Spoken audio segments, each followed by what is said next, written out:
Launching into a new market, the CCX model from Axopar completes the lineup in the 29 range. CCX stands for Center Console Crossover, and this is a vessel really geared at those looking to get more out of their boat in terms of fishing.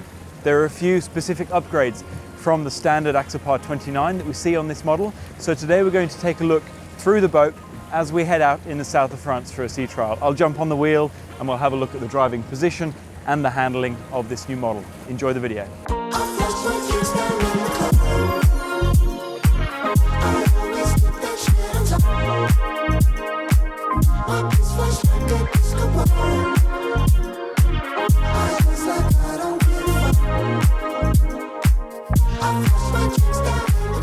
The 29 since its launch earlier this year has been hugely successful. So a lot of the features on this CCX model have remained unchanged. This U-shaped seating also doubles up as a sun lounge whereby the table can be lowered, infill cushions, you can turn this around. This is a really configurable area. All this can be set up with 4 seats in a row, so that gives you 6 seats forward facing. Specific to the fishing market that this vessel targets, there are a couple of additional options on the CCX model. There is an option to have just a wet bar.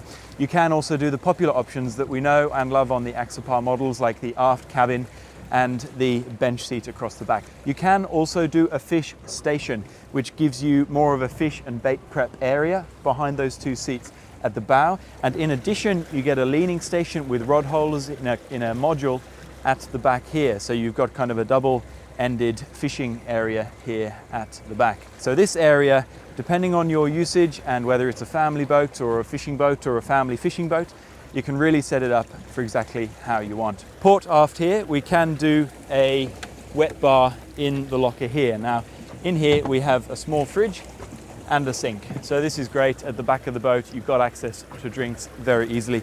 You can also option one of these aft fender lockers as a bait tank also. Now, alongside the wet bar, we all know that cooking your catch of the day is very important. So there is an optional magma barbecue, which you can put in this bracket here on the rail. Moving around the vessel, there are a lot of rod holders specific to this design. There are 4 rod holders mounted in the gunnels around the edge of the vessel and additional rod holders across the back of the T-top. The rail on the CCX model has actually been raised 5 centimeters. So the gel coat is 5 centimeters higher than it is on the standard Axopar 29. And what this allows is for the grab rail to actually be integrated into the molding of the gel coat, much like we see on the Axopar 22 and 25. Additionally, in the rail and around the vessel, there are 4 of these long bolsters. So if you're fishing, if you're reeling in a fish, you've got somewhere comfortable to put your knees. You can really put a lot of weight into that because sometimes you're fighting fish for quite a long time. So whilst the T-top doesn't cover the entirety of the dining area back here, there is an optional sunshade option to give good shade here, as well as an option for the bow. Located around the edge of the T-top as well, we have directional floodlights, so fore and aft. So if you are fishing at night, you can light the deck for safety and your fishing operations. Before we head into the best part, which is the helm station on this model, we'll take a quick look at the bow. The layout on the bow here is very similar to the Axopar 29 model, albeit featuring the slightly different gunnel that we see on this model. There is an option. This boat doesn't have it fitted. This is storage under here at the moment, but on port side, under the seat, you can do a fish box for your catch to keep them fresh, so that when you get back to shore, you can prepare them for dinner. A few minor changes we have here to the forward-facing seat, a little bit more cushion material and additional cup holders for those seated in this area.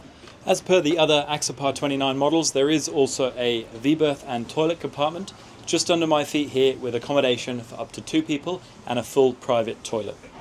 So the T-top roof on this model has a lot of gear on board, and I think it looks like a really interesting setup. So we've got the searchlight here just mounted to port, a floodlight here for viewing forwards when it is dark. There is a bit of ventilation in the roof, which we'll look at shortly. There's a solar panel, radar, horns, and all your aerials. It's quite an aggressive looking roof, this. It's a little bit more angled down than the Axopar 29 cross cabin roof. It's got a really kind of punchy little aggressive look, so I quite like it. Overall, there are some really cool little design features on this boat, and I can't wait to give it a drive shortly. So this helm station is really where this new model changes the game. I'm standing underneath the T-top here, and these 2 seats and the first half of the dining area at the back would be fully shaded if the sun was above us. So while this vessel is suited to those who like fishing, I think it is a great setup between both a family day boat and a fishing boat. And I think that's where the name comes in. You know, it's a center console crossover. It's crossing over the boundary of day boat, fishing boat, creating a boat that's good for everyone in the family to enjoy down the water. The helm station itself is set up quite similar to the Axopar 29 models that we know already. We have the Simrad plotters in front of us, all our running lights, trim tabs, bow thruster control, JL audio system, and the wheel is nicely mounted. This is a Brabus line vessel with the black detailing and all the black features with the Brabus wheel.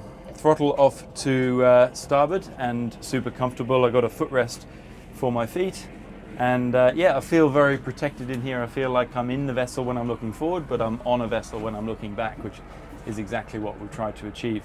We've got good panoramic view here. You don't really have any blind spots. And then above my head here, we've got the VHF. This is a great place for it. Super easy to see and super easy to use. We've got all the controls for the deck floodlights and forward floodlights as well.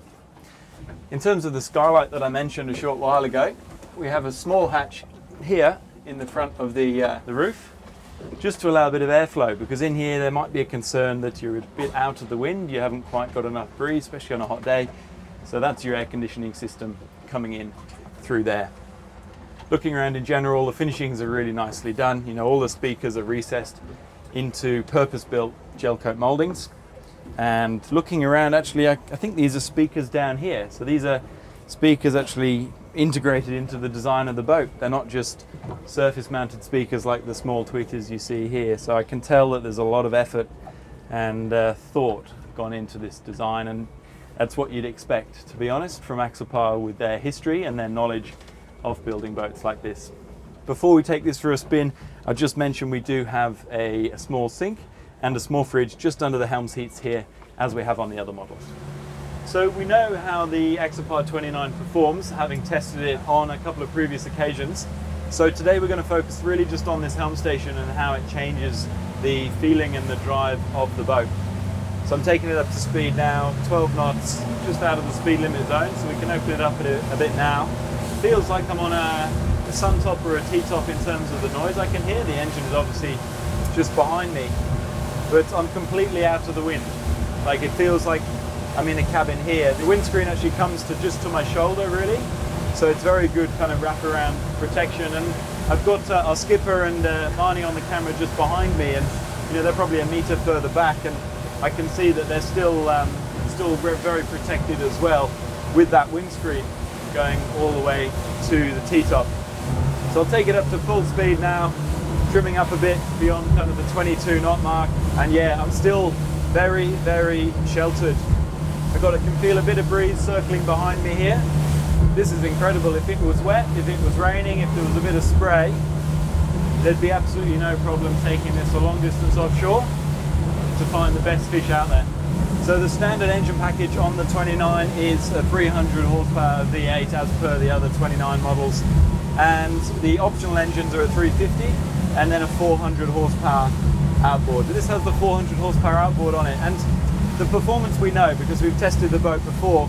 However, the key difference on this model is because the rail is slightly higher, it's 5 centimeters higher, the deck is also slightly higher, and we've got more capacity for fuel. So we've actually got 600 litres of fuel on board, which, comparing it to the previous model 28, is double the fuel we had before, and a lot more than we have on the standard Axopar 29.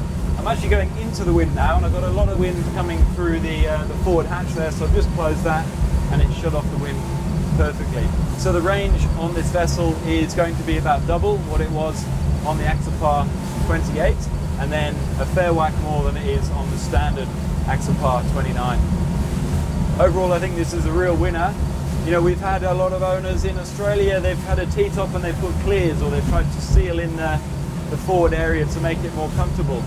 And I think this achieves that at the factory level in the same way that the 45 cross top does, and we know how popular that model has been. So I think this is a real winner. So that was one of the most interesting test drives I've done.